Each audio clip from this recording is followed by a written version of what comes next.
there is extensive literature on these issues, and on the second scheme, it is more of a representation of what happens in practice. We see in both cases that the accounting information system is a subset of information systems. So from an architectural point of view, it is viewed just as a subsystem. We are going to argue that it should be viewed as the main system. Next slide, please.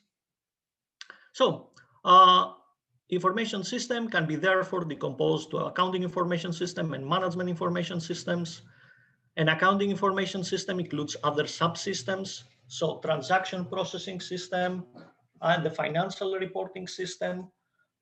Again, we can discuss all this in more detail when we will talk about integration of the systems, because accounting information systems can integrate not only with the previous systems, which they include, but also with systems of systems, notably the enterprise resource planning, and we had a paper for that, and cybersecurity, but also with other systems, CRM, for example.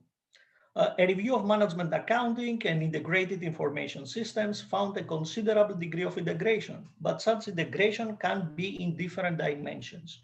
And these dimensions can be cybersecurity, internal auditing. It is not very well defined. So we believe that there is a gap in the literature that we can actually contribute to by analyzing X-accounting and how these systems can be integrated in a secure and flexible way.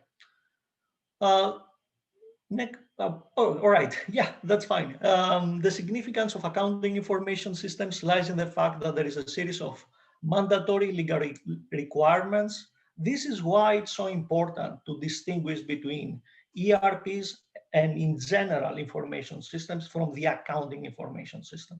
The accounting information system provides information to the government. And this is required by the law. Any organization that does not do that is subject to severe penalties. And here we just highlighted some of these legal requirements. Again, there is a broad literature, how these regulations apply to different contexts. Sarbanes-Oxley is the most important by far. COSO, we have some other standards here. COBIT, which will make more sense for the computer science audience. But also, we have other integrations. For example, XBRL, which is a compliant format. This is very important, again, for compliance reasons. And it goes more into the RegTech area, regulatory technologies, so how these systems can be integrated with accounting information systems. So what are the conclusions drawn from accounting information systems and their importance? Accounting information systems should be the main focus and at the center of modern enterprise information systems. But also, and most importantly, they should be effectively integrated to other systems. Next slide, please. Yes, this displays that actually the accounting information system is at the center and all the others are subsystems. Even ERP can be regarded as a separate system or system of systems that should be integrated effectively with accounting information system. Why do we give precedence to the accounting information system? Mainly, of course, for legal reasons and other reasons. But what is important is that accounting information systems have critical information.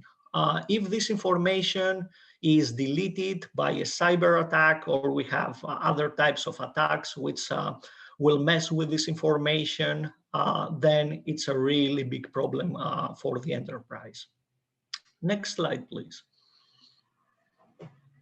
So, and let's talk a little bit about the risks. And again, because ERPs are considered the broader systems, a lot of the general literature on risks is related to ERPs. So a survey of risk in ERP systems has identified and categorized various risks, people associated with this risk, process, implementation. There is considerable literature. Another literature found 19 risk factors in the ERP life cycle, but also it is very important that this affects financial and economic performance of the organization. So it is not only important that we have these risks and they might affect, we might have some delays, but there are considerable problems for economic performance and inadequate financial management related to accounting information systems and these risks. And of course, these risks apply to different environments. We see these risks in large enterprises, but also in small and medium-sized enterprises. So they apply everywhere. And these are some general risks. And next slide, please. Another survey found a range of perceived risks related to accounting information systems, some threats in mainframe, emerging technologies. And what is important here is that you see that this is very old literature. So there is not much literature on accounting information system and risks. Cyber risks in more particular, but also there are two approaches: a professional approach in which Sarbanes-Oxley and other standards apply, and a research-oriented approach on continuous auditing and fraud using information technology. Again, this is a rather limited part of the accounting and auditing literature. So continuous auditing is a particular field, so it is not very broad, and we think that actually cyber risks should be much more researched.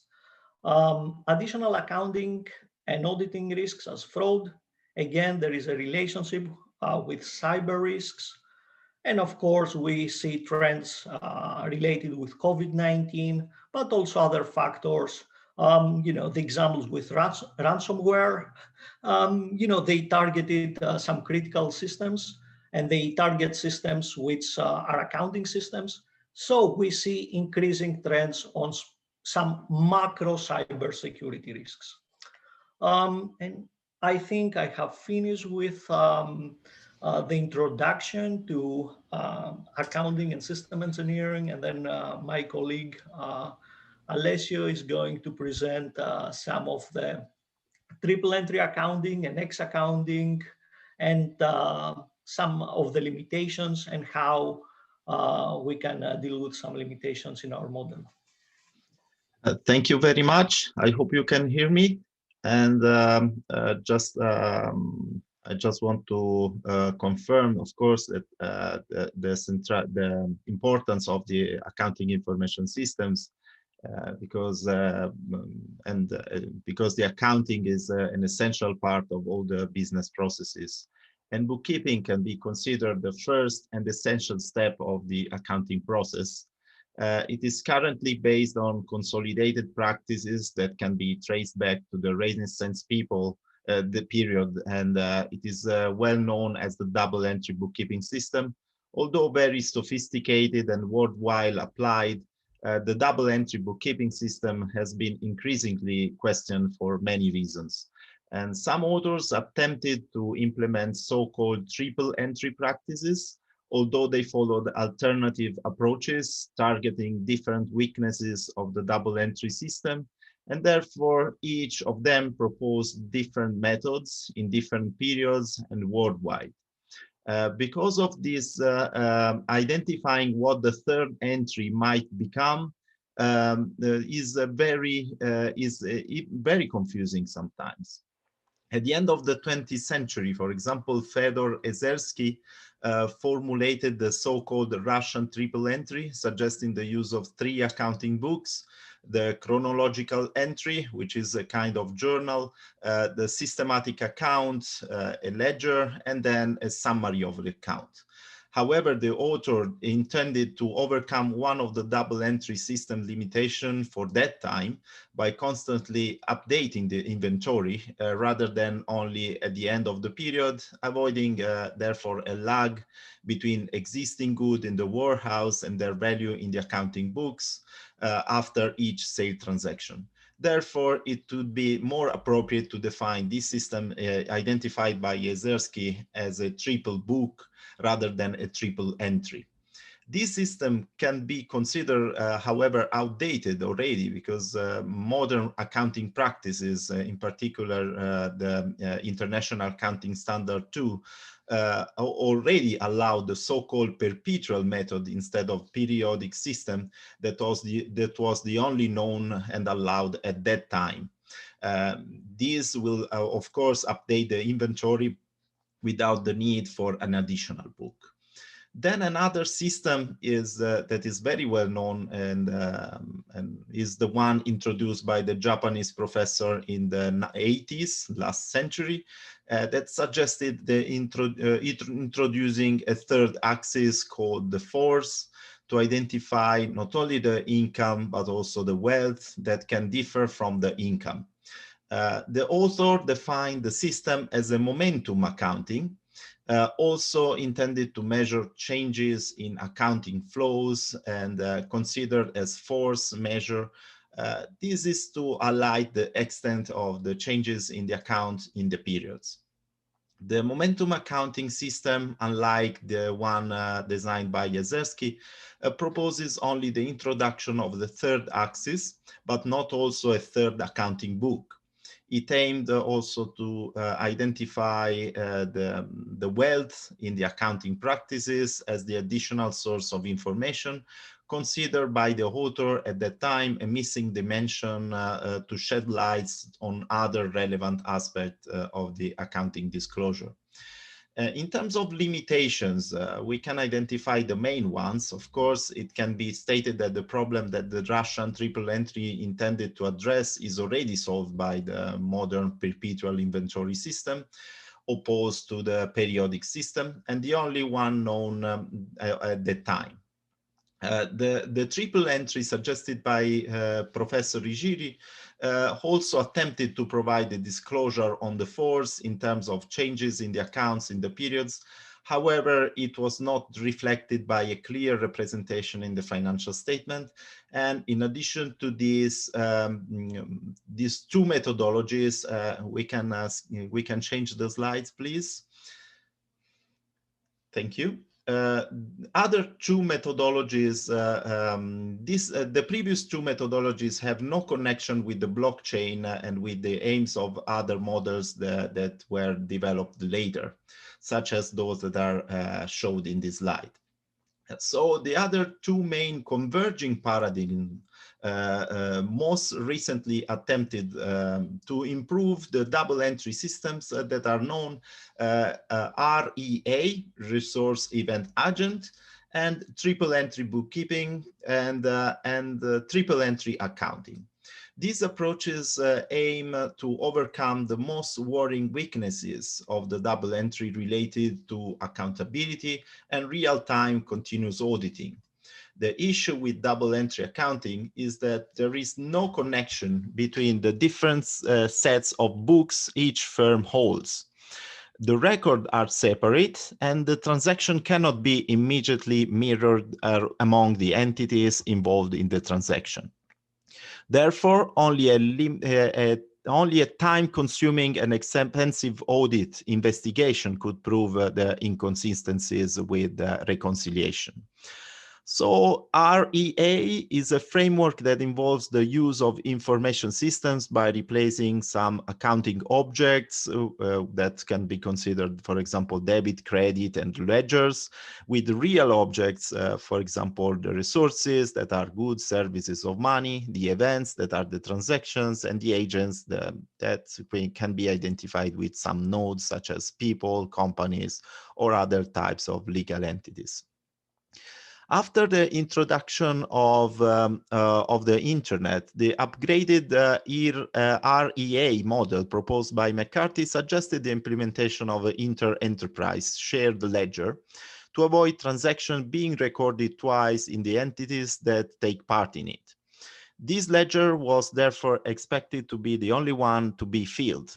So the other accounting systems, the private accounting systems were expected to disappear. The researcher, consultant, and entrepreneur Jan Grieg also was the first to determine a practical application of the so-called Ricardian contract in the modern systems since 2004. And then merging cryptography and bookkeeping suggested a triple entry system, eliminating reconciliation and allowing accounts to be shared.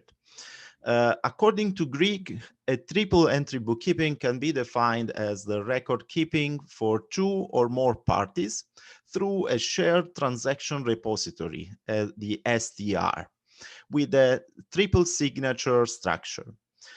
In which the transaction is stored in a shared repository only once that the involved parties make all the same signatures. Grieg also suggested that a further copy of the STR could be prepared as a sub-ledger to general ledger of transactional parties. This is a most important part to be considered because that could be considered also a limitation. The system devised by Grieg focuses, similarly to Ezersky but opposed to McCarthy, on creating a new book, in this case a shared ledger, which is in the form of a shared sub-ledger. However, a third axis where the signature can be stored seems to be missing. So also Todd Boyle, parallelly and independently from Jan Grieg, suggested a very similar triple entry accounting system. However, Boyle's work developed the economics of the triple entry records, and Grieg's focused on the mechanics of the triple signed receipts. And this triple entry approach is considered combinable with the transactional entities general ledger as a sub-ledger.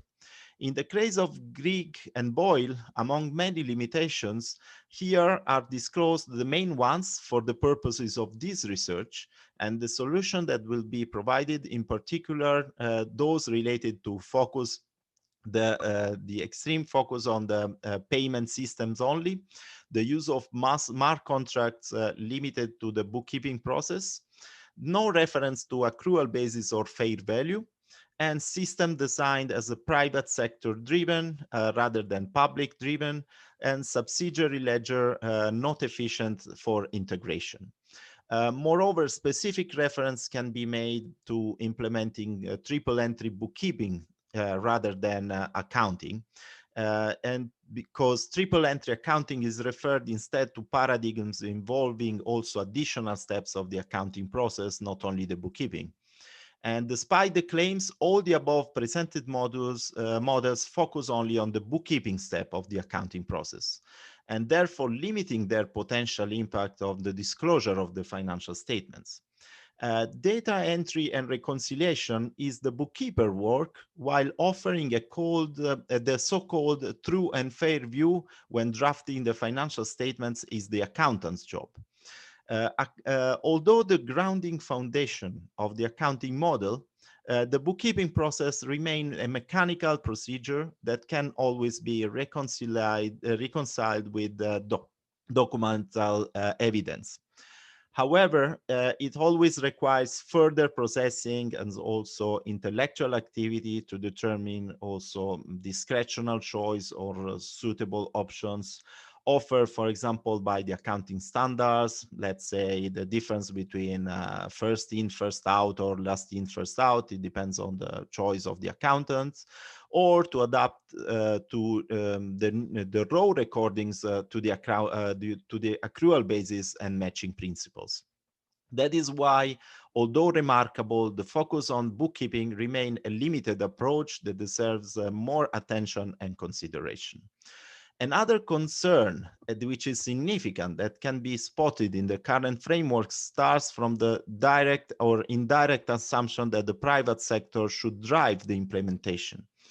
However, conflict of interest, resistance to change, but also dispersed knowledge can be considered a significant limitation for a practical application. Therefore, it can be stated that this accounting revolution can just occur when governments and regulators will enforce and participate in the process, as they are or should be undoubtedly interested in ensuring public trust and market efficiency. So the model, for the model designed by McCarthy, instead, the main problem can be identified in the fact that he suggested a substitution of the accounting information systems, or ERP systems, instead of their integration with the blockchain. So we can change the slides, please. Thank you. Okay, so that's why we came to this solution, which is the X accounting. As seen so far, despite many studies and researchers already dealt with this matter, a decisive contribution can still be determined with this research.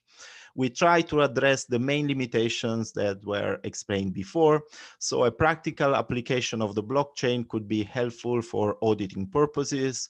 And therefore, as demonstrated by Jan Grieg, it requires also the use of cross signatures before storing any transaction in a shared ledger.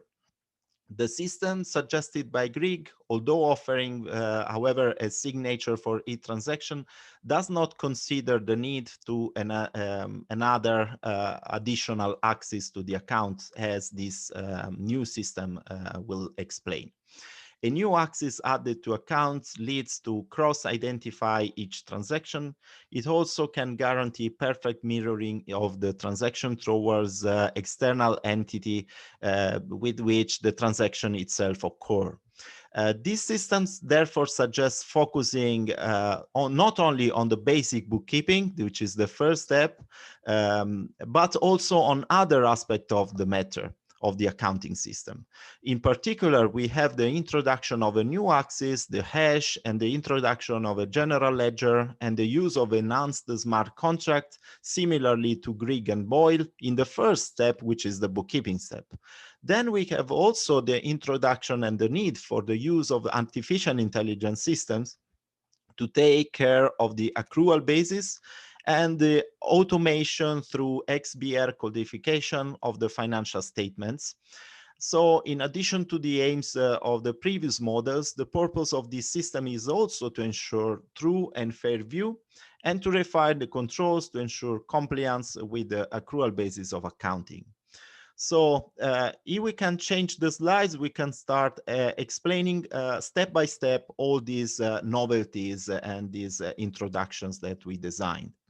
So first of all, we have the new axis, which also entails a necessary modification of the accounting shapes. So as you can see in theory, instead of the formal traditional T-shaped accounts, we have a more sophisticated X shape. That's why we call this system X accounting.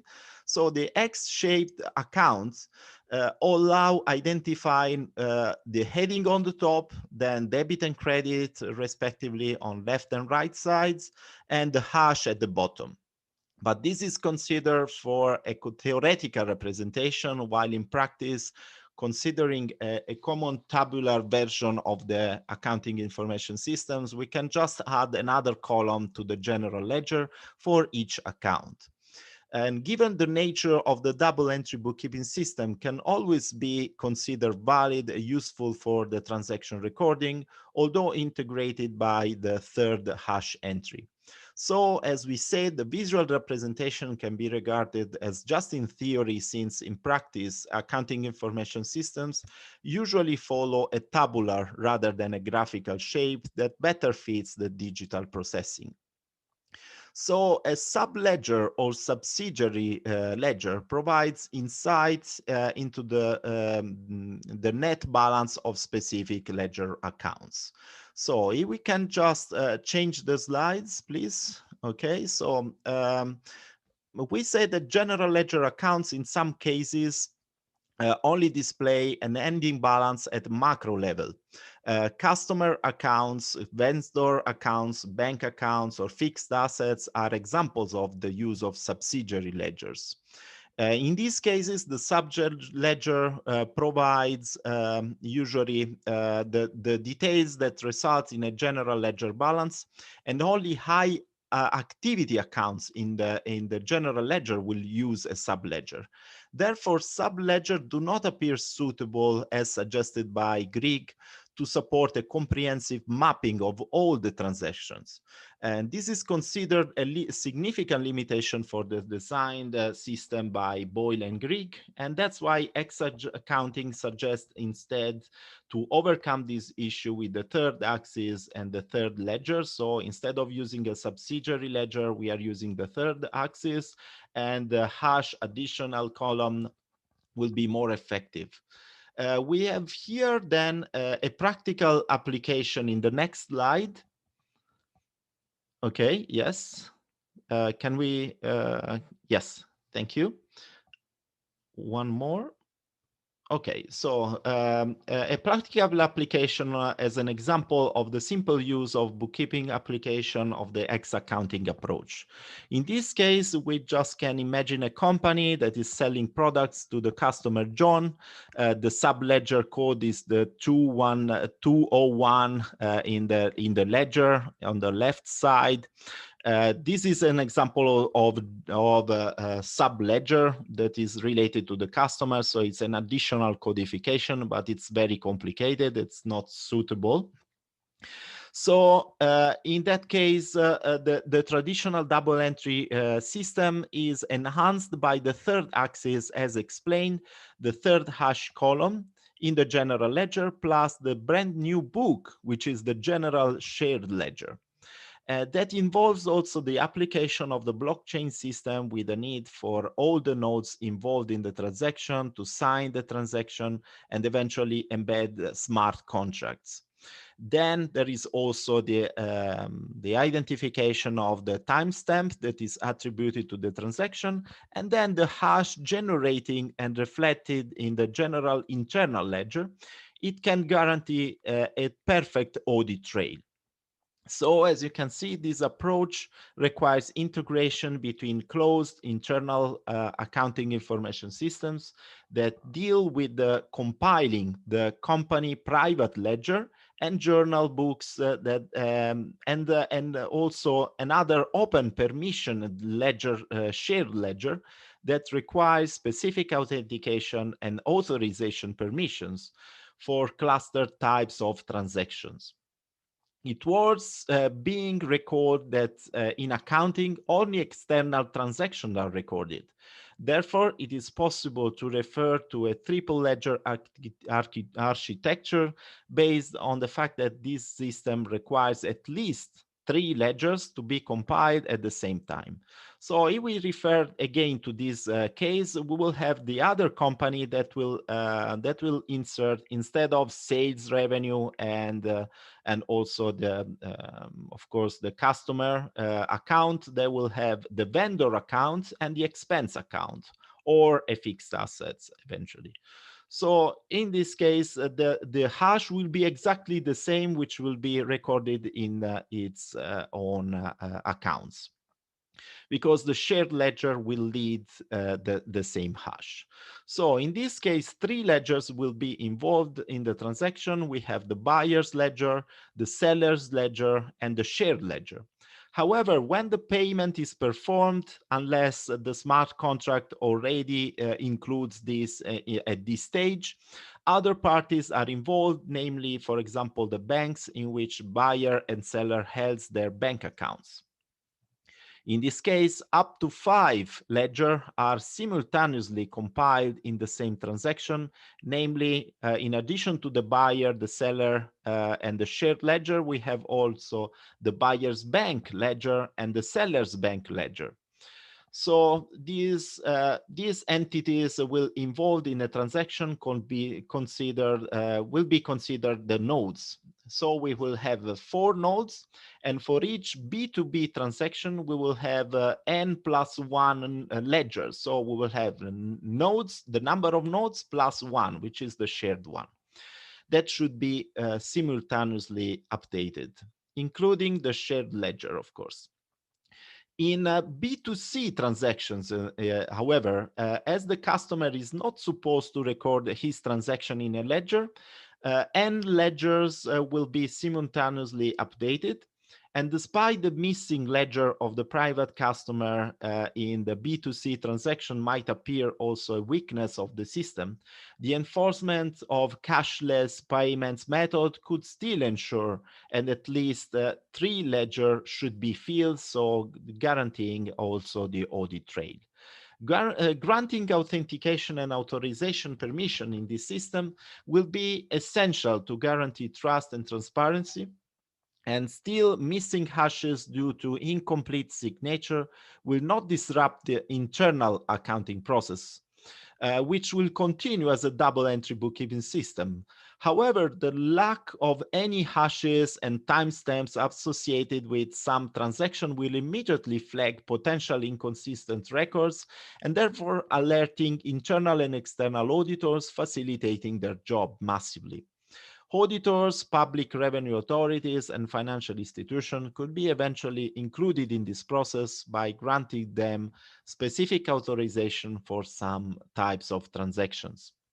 And this paradigm requires also a shared platform potentially made available by public authorities internationally to be integrated with the existing accounting information systems. It is therefore intended as a current system update. We can change the slide, please. Thank you. So the designed X accounting paradigm is not limited to the bookkeeping, as we said before, as compared to the previous other systems. But it also includes the complete disclosure, including the financial statements, that requires integration with XBRL compliant language. Already the financial statements should be compliant, but we can drive this innovation with codifying these systems. And artificial intelligence applications should be also appropriately designed and linked to the bookkeeping system, and a pivotal role is played by a specific design of smart contracts and XBRL contract compliance that should include also features to orientate the items to a correct application of the accrual basis and identify the most appropriate fair values, for example. And these are intended the financial statements items most vulnerable to fraud that deserve attention, as many recent scandals, financial scandals already explained. And the provided solution in this case are focus on further steps of the accounting process to include advantages for the work of accountants instead of only focusing on the bookkeeper's job, and therefore identifying also fair values and matching the accrual basis. And another advantage is also the integration with artificial intelligence. Of course, all these systems should be integrated in accounting information systems. Okay, we can move with the slides. So I believe my colleague, Dr. Pythagoras, can join us again. Yes, just following the previous arguments, how can we minimize the risks? Because actually the Sarbanes-Oxley and other regulation is about controls and managing and mitigating risks. So first of all, X accounting can facilitate this compliance with laws and regulations and make it more efficient. We have real-time, as Alessio has said, we have very fast systems. We have a shared ledger, which can update the systems very quickly, and it can integrate different processes. So it is not only the enterprise level, but it is also potential risks that they might come from customers, from other participants in the enterprise system. Then we have more effective internal auditing. We have internal controls and security. So by adding the hash, we add a layer of security. And of course, this depends on the architecture and how we optimize that. And this is a discussion that we can have towards the end. It improves cyber security, especially privacy and integrity. So all the information, or most of the information, we can say, will be encrypted with a hash and will have this layer of security. But also, and most importantly, it would assist with the integration of different systems.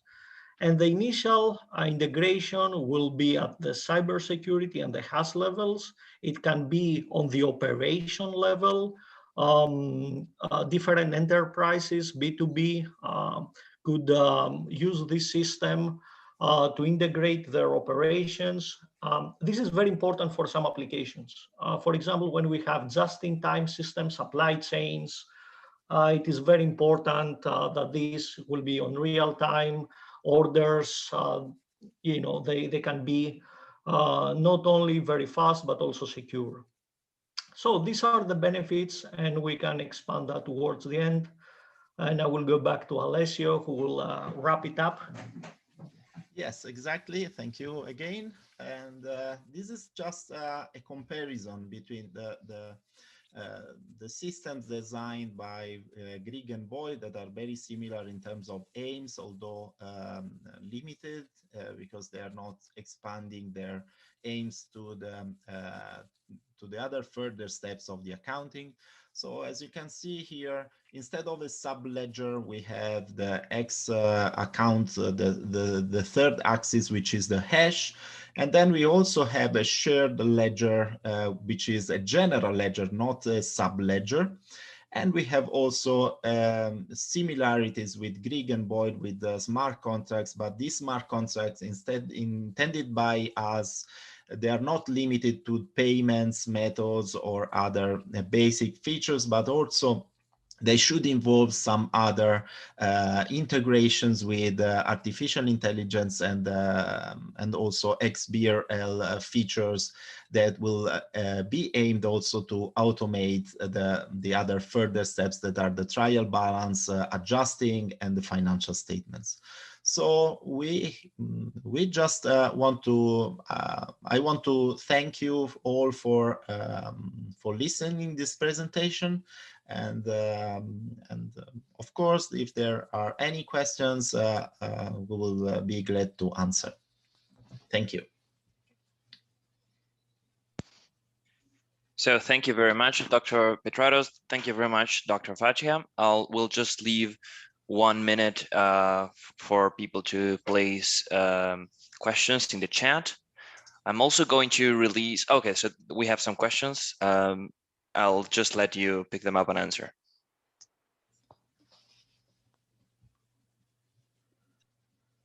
Yeah, I will just...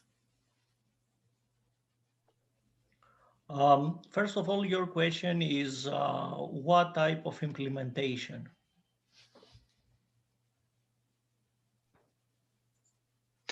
It depends on the complications of the implementation. For example, how complicated the hash is going to be and what the architecture will be. So, and this is something that we are discussing and we are thinking, and we have designed it and structured it in a way. We have not empirically tested it, but this is something that we will definitely move forward in implementing when we have designed the system. Integration increases efficiency. So there is a business case and a value case for that.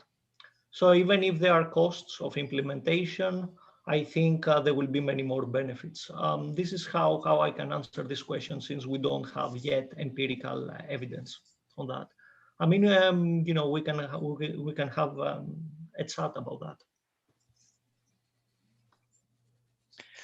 Okay, on that note, thank you very much to all of you for attending today.